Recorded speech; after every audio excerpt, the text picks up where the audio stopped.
దయ్యాలని పూజించకూడదు అని ఒక అసెంబ్లీలో డిస్కషన్ జరగబోతుంది ఈరోజు. దయ్యాలకి పూజించకూడదా? ఇదేంటి కొత్తగా?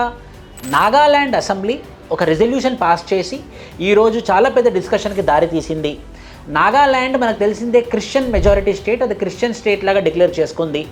సో మనం క్రిస్టియన్స్ మాత్రమే, జీసస్ మాత్రమే మనం ప్రార్థించాలి, మనం వేరే దేవుళ్ళని ప్రార్థించకూడదని చెప్పేసి వాళ్ళు చాలా అది అసెంబ్లీలో కూడా వాళ్ళు తీర్మానం చేసుకున్నారు.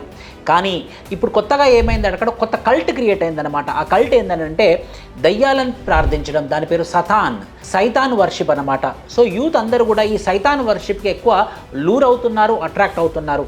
ఎవరైతే సైతాన్ వర్షిప్ చేస్తారో వాళ్ళకి 1 lakh rupees and 2-wheeler vehicle కూడా ఇస్తున్నారంట అక్కడ ఎవరైతే ప్రమోషన్ చేస్తున్నారో. సో ఈ డెవిల్ వర్షిప్, దానికి ఒక పేరు పెట్టారు, దాని పేరు ఏంటంటే డెవిల్ వర్షిప్.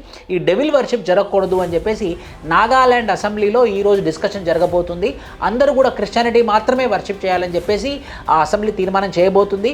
వాళ్ళు హిందూయిజం, బుద్ధిజం, జైనిజం ప్రార్థించినా మాకు ఇబ్బంది లేదు, కానీ ఈ డెవిల్ వర్షిప్, సైతాన్ వర్షిప్ మాత్రం చేయకూడదని చెప్పేసి ఈ డిస్కషన్ అయితే జరగబోతుంది. Thank you.